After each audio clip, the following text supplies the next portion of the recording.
Bienvenidos amigos a su programa Los Hart Investigadores. Soy Robert Wagner. El día de hoy tenemos un programa muy interesante porque el señor Pelón la hará de Bruce Willis en este episodio. Señor Pelón. No, bueno, qué bueno que te pones nostálgico todo el tiempo ya, porque ya estamos en la edad en donde ya casi todo es recuerdo.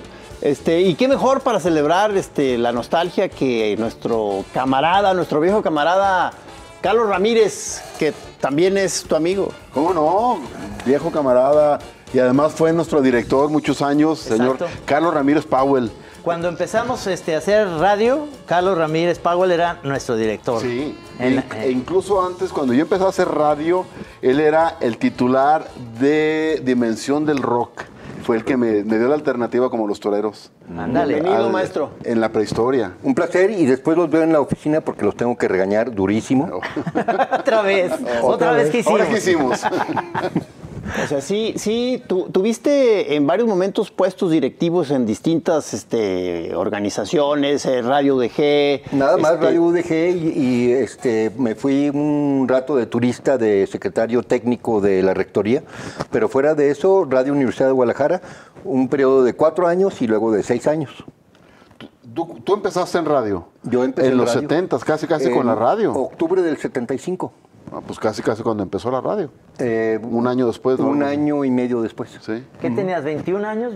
No, tenía 18 años. 18 años. Un polluelito. Pollito.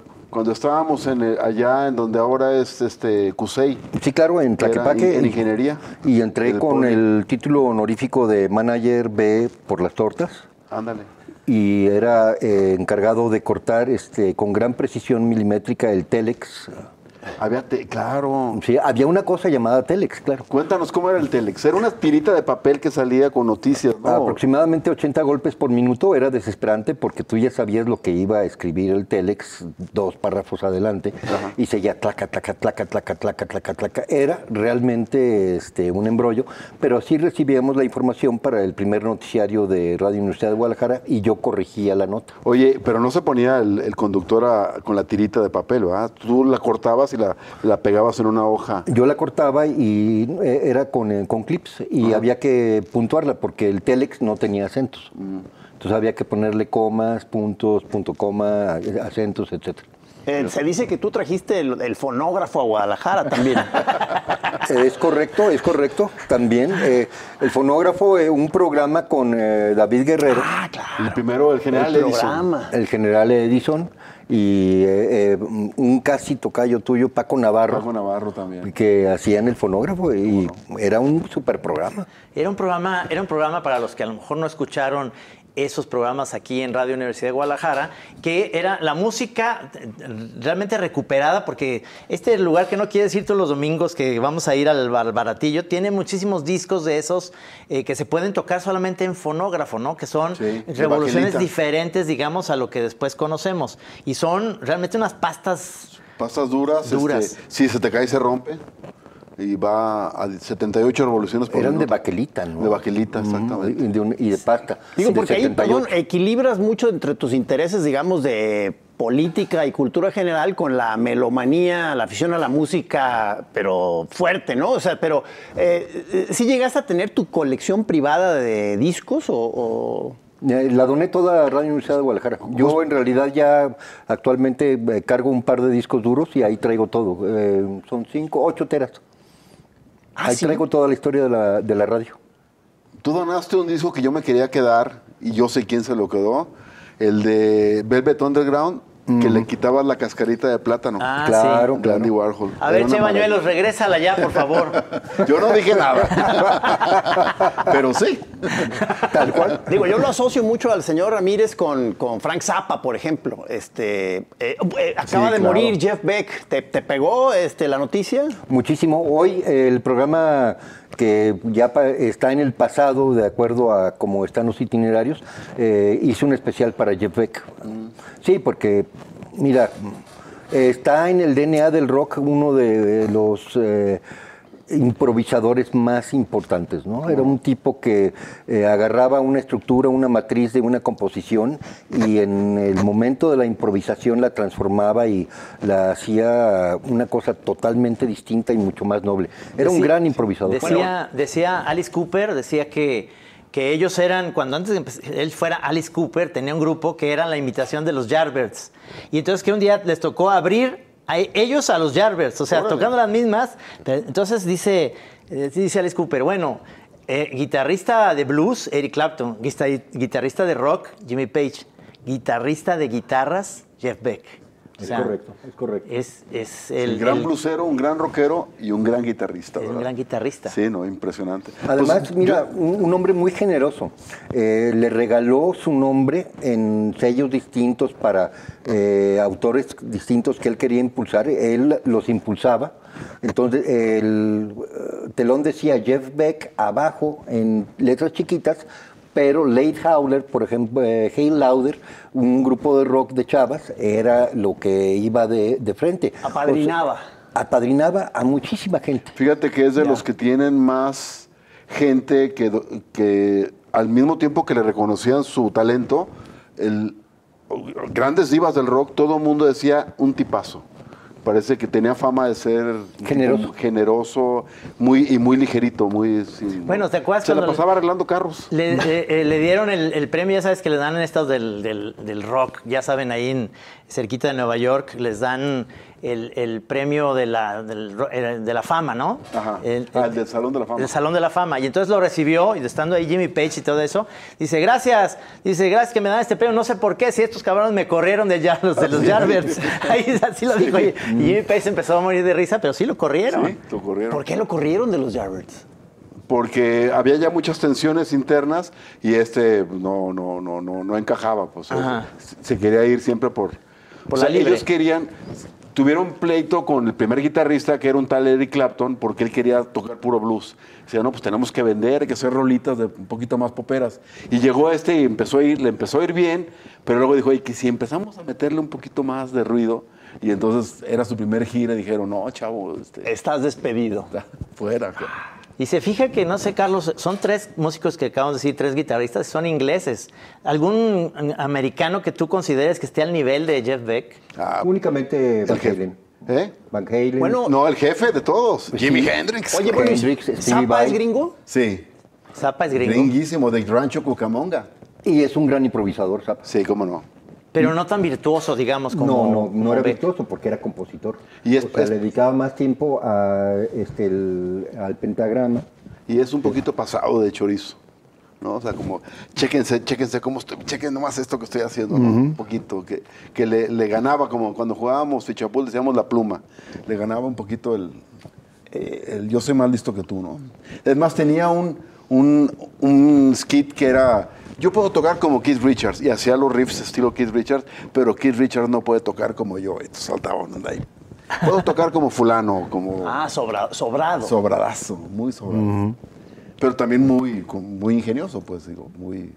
Tú ahorita, has seguido haciendo programas y combinas música con información, ¿verdad? Sí, siempre música con información por un hecho muy concreto de la forma en que yo quiero acercarme a un público muy específico y muy pequeño. Quien quiera escuchar información tiene que pasar la prueba de escuchar música abstrusa, a música difícil, música que reta al que escucha. Lo tiene que hacer en un horario despiadado, a medianoche. Sí, perdón, yo siempre cuando te imagino en un programa, siempre, a lo mejor no estoy en lo correcto, pero te imagino a las 2 de la mañana soltando alguna teoría de conspiración mundial, de economías en colisión, y combinado con músicas complicadas. Desgraciadamente ya no hay teorías de conspiración, ya todas se confirmaron, pero sí. ¿Qué hubo? ¿Qué hubo? Ahí está, bien.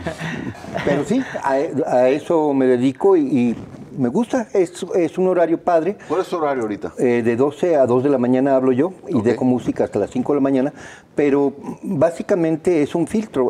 No creo que en ningún momento de 12 a 2 de la madrugada me escuchen más de 300 gentes y qué bueno, porque tocamos temas bastante escabrosos. Son los elegidos, digamos, a los que les llega ya la información. Los que me eligieron, los que pudieron pasar la prueba, porque de veras, programar música de Frank Zappa a las 2:30 de la noche, ¿quién te soporta? Únicamente los muy dedicados. Sí, señor. Ese es el filtro. Y ya entramos a la información y efectivamente me quedé sin teorías porque ya todo se cumplió, pero seguimos informando. Oye, Carlos, porque es que cuando te invitamos a La Chora Radio, hubo gente que se quejó porque decía que estabas recomendando algo que era imprudente, que era la ivermectina para curar el COVID. Me encantaría entrar 10 minutos al tema, pero mira, básicamente la ivermectina se ha recetado desde los 60s. Es un antiparasitario. Inicialmente en África fue básicamente la bendición porque quitó de parasitosis a todo el continente, con una afección de reacción adversa una vez cada 4 o 10 millones de veces. O sea, realmente una medicina inocua que además tiene muchísimas utilidades off-label. Originalmente es antiparasitaria, pero sirve para muchas otras cosas. Los hongos del pie. Entre otras cosas, muchísimas. El caso es que cuando en el 2020 llegó la pandemia, la CDC, en conspiración con diferentes farmacéuticas, entre ellas Pfizer, y una gran compañía de gestión de medios, se dedicaron a generar una gran campaña de desprestigio contra la ivermectina, diciendo que era únicamente un medicamento para caballos y tratando de demonizarla. La tengo bien documentada en mi blog, esa campaña en contra de la hidroxicloroquina y en contra de la ivermectina. Entonces, decir que es irresponsable en este momento del 23 haber recomendado la ivermectina, cuando lo que estamos viendo es que Pfizer ocultó en el primer mes de la campaña de vacunación más de 1,000 muertes que ellos sabían, que estaban perfectamente documentadas a través de Bayer, y que en cualquier otra vacuna en el pasado, cuando llegaban a 50 muertos, la paraban.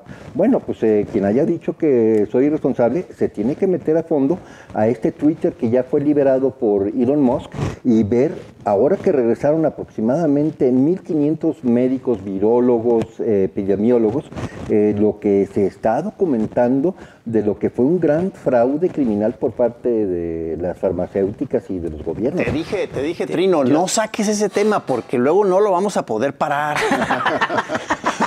No, Oye, pues ya. ¿Tú no has probado? La ivermectina, tú ya te metiste. Sí, claro. ¿Bien? Una vez cada 6 meses. Con eso. Con eso. Míralo, y tiene, ¿Míralo? mira, tiene 18 años. ¿Cómo lo ves? No, Bueno, ¿te acuerdas que lo mencionamos en el radio porque es una teoría que de pronto circula ahí como rumor, de que se dice que tú eres de los primeros robots conviviendo así como, digamos, bajito el agua en la sociedad? O sea, preferimos decirles organismos cibernéticos. organismos cibernéticos, Sí. o sea, una especie de inteligencia artificial ya en funciones que fue, digamos, introducida de manera clandestina al público. Es un infundio.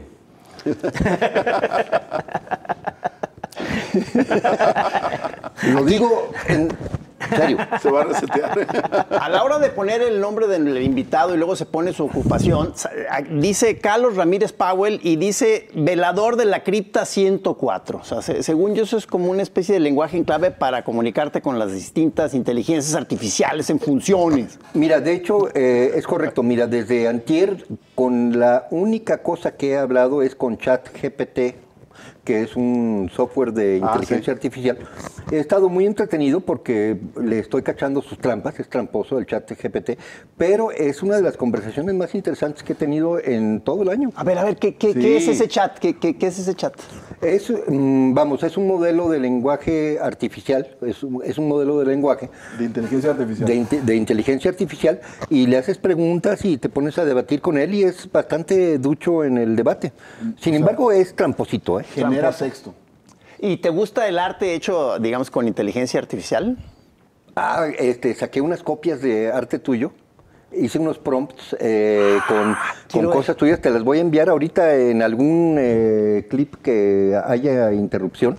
Te voy a mandar algunas cosas que ha hecho inteligentes copiándote. Quiero ver. O sea, porque sí, mejorado, es un tema... Porque es inteligente. Es un tema polémico.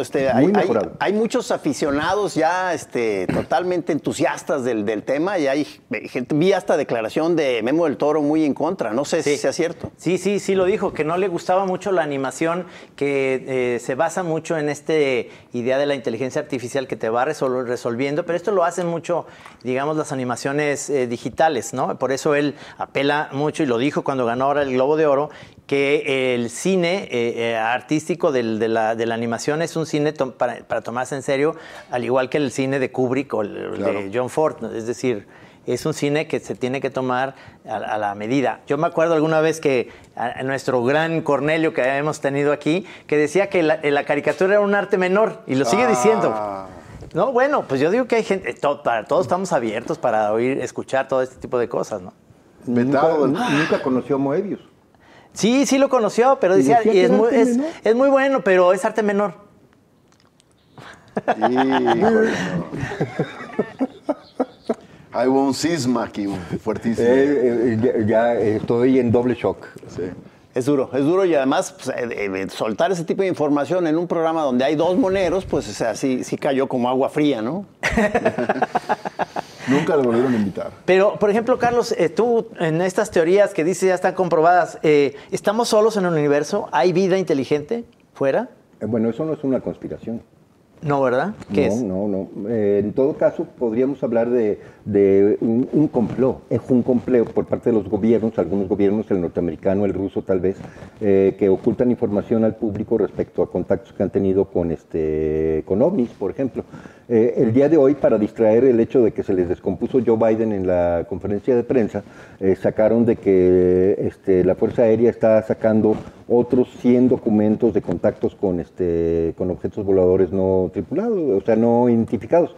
No creo que llegue a nivel de conspiración, pero sí, efectivamente, discúlpame, algo está sobrevolando y los primeros en promover esto son los de la Fuerza Aérea y la Naval norteamericana. No saben qué están persiguiendo. Va a ser año interesante 2023, mientras tiran a Joe Biden y que bajan los ovnis y etcétera. No, va a estar movidito. Va a estar movidito. Tú, de las cosas que veo que te clavas mucho, digamos, políticas, geopolítica, ¿no? Y economía global. ¿Eres más tirándole a optimista o pesimista en las tendencias? Bueno, acuérdate, hay optimistas que ven el vaso medio lleno, pesimistas que ven el vaso medio vacío.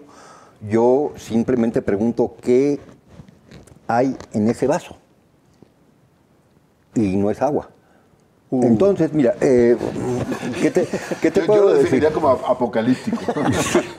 Mira, el 2030, que es la fecha límite en donde termina toda la planeación de la ONU y del Foro Económico Mundial, es un año muy interesante porque desde 1998 un autor que se llama Richard C. Duncan publicó un texto que se llama la teoría All Dubai, que dice que nuestra utilización de recursos energéticos se va a desplomar a partir de ya, 2020, y que llega al mismo nivel que teníamos de intensidad de utilización de energía per cápita en el 2030. En otras palabras, que toda la tercera revolución industrial en la que nosotros vivimos termina en el año 2030, precisamente porque la utilización de energía va a estar muy, pero muy limitada. Estamos hablando de aproximadamente una quinta parte de lo que utilizamos al día de hoy en 2022.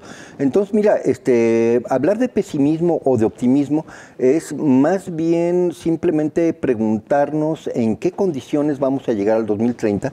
Va a ser condiciones muy difíciles, ya lo estamos viendo desde ahorita. Hemos visto cómo ¿qué te puedo decir? Que el Foro Económico Mundial constantemente nos está atosigando con lo que es un gran bulo, un gran infundio, el cambio climático, para provocar un cambio de hábitos en el consumo de energéticos, que está justificado porque los energéticos van a entrar en una fase de declive de uso per cápita enorme. Entonces, mira... ¿Pero por el uso o va a haber más demanda que...? Mira, en los últimos 20 años hemos descubierto 1/10 parte de los recursos de hidrocarburos que requeriríamos para reemplazar lo que nos estamos quemando ahorita. O sea, no va a haber, van a acabar los recursos. Pues no se van a acabar, pero vas a necesitar ser amigo de Gis o de Trino para comprarte tus 10 litros de gasolina. Creo que Trino más fácil, ¿eh? Ya se llegó a un punto en el que ya encontraron esta forma de que la energía... ¿No viste esto, la noticia que acaba de salir? ¿Lo de la fisión? Sí, que es una sí, energía... pero todavía está como muy... Está muy en ciernes, pero está digamos... Está muy verde. Mira, rápidamente, sacaron 2.3 megajoules, inyectándole 2 megajoules a través del láser. Nótese, para que se ejercieran esos 2 megajoules del láser, atrás había 200 megajoules inyectándose al aparato que estaba concentrando la energía sobre el pellet de tritio y de deuterio. O sea... Muy verde. O sea, una planta entera de luz para prender un cerillo. Exacto. Ya. No, Está verde, está verde. Cuando yo era un chiquitín, hace 50, 60 años, decían que la energía de fusión controlada iba a estar disponible cuando yo tuviese 50 años. Cuando yo tenía 50 años, dijeron que estaba a 50 años. Y yo la sigo viendo a 50 años. O sea, han ido retrasando el marco porque es muy complejo el problema. Chihuahua. ¿Y qué se avecina entonces? ¿Colapsos en varias zonas del suministro de energía? Todos somos sanos. Podemos andar en bicicleta. Guadalajara. Tú ya andas en bici, ¿verdad? Sí, claro. Mira, Guadalajara, no sé si te hayas dado cuenta, todo Guadalajara es de bajada. Exacto. No importa a dónde vayas, ni siquiera tienes que pedalear, nomás tienes que sacar la bicicleta y para llegar al Mercado Corona o a la Catedral, a donde vayas, vas de bajada. ¿Cuál es tu problema? Ni siquiera necesitas condición física. El problema es regresar. Exacto. O sea, la onda es quedarte a donde te llevó, ahí te quedas. Ahí te quedas. Tomas el camión. El camión tiene su para rack. poner la bicicleta. Claro. Los camiones deberían tener también ya tubo para que vayas en la bici, te agarres del tubito y te derraite, ¿no? Ahí viene. Eso es peligrosísimo. Viene. Esas soluciones van a aparecer frente al problema a lo largo de los próximos 8 años. Nótese, México va atrás porque tenemos un poquito más de recursos que, por ejemplo, los europeos. Los europeos están chillando. Esa es la palabra. Pero haz de cuenta, en los hábitos que tenemos, pues ya la mayoría de estar consumiendo productos ahí en pantalla. O sea, tú por ejemplo, eres digamos, un junkie de las pantallas. No, yo ya no consumo nada. Yo pura fotosíntesis. Te dije. Ahí está. Ahí está la prueba. No, bueno, y qué bueno, porque ahorita que nos están viendo en Europa, pues que sientan envidia, la verdad, este canal que llega a todos los países, sobre todo nórdicos, sientan envidia que nosotros sí tenemos recursos aquí en Canal 44, aquí en Guadalajara. Claro. Sobrados. No, y lo que no nos hace falta nada. Y bueno, te agradezco muchísimo, Carlos, que hayas estado ahora sí en La Chora TV, ya estuviste en radio y te seguimos invitando a más de estas pues ponencias que me ponen a mí como... Digo, algunos de estos temas que se prestan para un debate más amplio, pues que quizá podemos hacer una, ¿cómo le llamamos? La chora extendida en YouTube. Claro. O sea, y nos metemos ya de lleno a alguno de los temas polémicos, conspiranoicos. Uno de los de veras polémicos, ¿no? Como estos. Yo quisiera rápidamente nada más decir que ya se cumplieron 24 años, 8 meses de que Gis me torció con el hongo que está ahí atrás de fondo. Felicidades, ¿qué significa eso? Felicidades, que eres un gran iniciador, un chamán. Fue un gran viaje y me cambió la vida y se lo agradezco. Sí, claro, antes de eso no hablaba más que de economía y de cómo está la bolsa de valores. A tus órdenes siempre, aquí andamos, Ire. Gracias por volver locos a todos los habitantes de esta ciudad. Gracias. A tus órdenes. Exacto. Gracias. Nos vemos, compañeros. Gracias a todos aquí en el foro, gracias allá también en La Chora.